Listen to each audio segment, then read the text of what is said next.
Pada suatu hari yang cerah di tahun 1839, di Richford, New York, lahir seorang anak laki-laki yang kelak akan menjadi salah satu tokoh paling kontroversial dan berpengaruh dalam sejarah Amerika Serikat, John Davison Rockefeller. Sebagai anak kedua dari 6 bersaudara, John tumbuh dalam keluarga yang penuh dengan kecemasan dan tantangan, terutama karena ayahnya, William Avery Rockefeller, dikenal sebagai penipu ulung yang menjual minyak ular yang terkenal dengan sebutan Devilberg.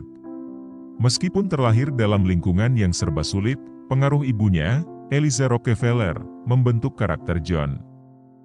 Di tengah praktek bisnis curang yang diajarkan oleh ayahnya, ibunya menanamkan nilai-nilai berhemat, kerja keras, dan pengendalian diri pada John.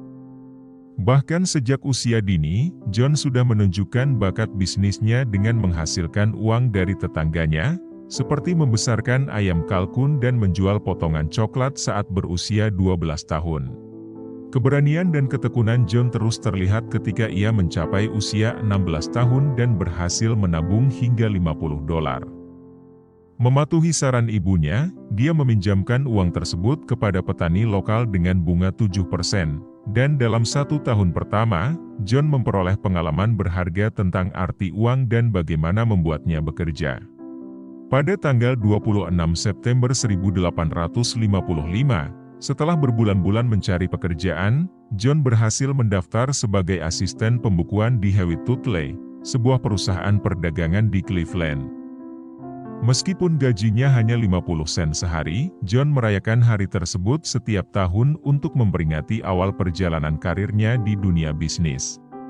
Pada awalnya, hidup sebagai pegawai muda di perusahaan perdagangan ini membuat John harus hidup hemat, membuat jurnal keuangan, dan mengembangkan kebiasaan disiplin yang membantunya memahami nilai uang. Meskipun kehidupannya penuh dengan tantangan, John menunjukkan kegigihan dan etos kerja yang luar biasa, naik pangkat dari kasir hingga karyawan pembukuan dalam hitungan bulan. Pada usia 18 tahun, John berhadapan dengan keputusan yang akan merubah hidupnya. Setelah bertengkar dengan bosnya karena gaji yang kecil, John dan rekannya memutuskan untuk membuka perusahaan perdagangan mereka sendiri. Mereka menggunakan uang tabungan, pinjaman dari ayahnya, dan sejumlah investasi untuk memulai perusahaan. Dengan dedikasi dan keuletan, mereka berhasil mengumpulkan $4.000 dalam waktu singkat, dan perusahaan mereka berkembang menjadi sukses besar. Ketika produksi minyak mulai meningkat di seluruh Amerika Serikat pada awal tahun 1860-an, John melihat peluang besar. Ia memutuskan untuk membangun kilang minyak di Cleveland, menyadari bahwa metode ekstraksi minyak saat itu tidak efisien. Sebagai pengusaha yang visioner, John tidak hanya melihat produk utama, tetapi juga potensi dalam produk sisa yang biasanya dibuang. Inovasinya membantu membangun keunggulan kompetitif dengan menghasilkan produk turunan seperti pelumas dan petroleum jelly. Kesuksesan ini membawa John menuju pendirian Standard Oil Company pada tahun 1870, yang menjadi dominan dalam industri minyak Amerika Serikat. Namun, kisah keberhasilannya juga diwarnai oleh kontroversi, terutama terkait dengan praktik monopoli dan bisnis yang agresif. Pada tahun 1911, Standard Oil Company dipaksa untuk memisahkan perusahaannya menjadi 34 anak perusahaan oleh Mahkamah Agung Amerika Serikat. Meskipun reputasinya dalam dunia bisnis tercemar, John D. Rockefeller tidak menyerah. Ia beralih ke dunia filantropi dan menghabiskan sisa hidupnya untuk beramal.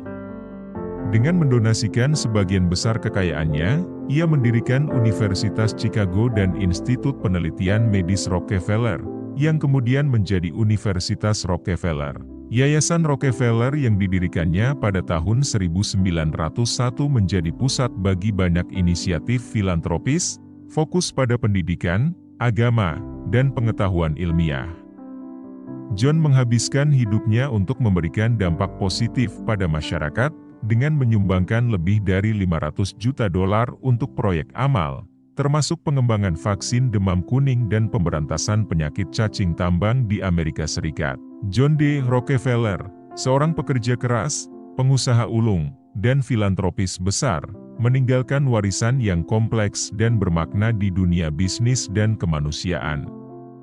Meskipun kontroversial, kisah hidupnya menjadi inspirasi bagi banyak orang untuk memahami bahwa kekayaan seharusnya tidak hanya diukur dari segi materi, tetapi juga dari kebaikan yang dapat dihasilkan darinya.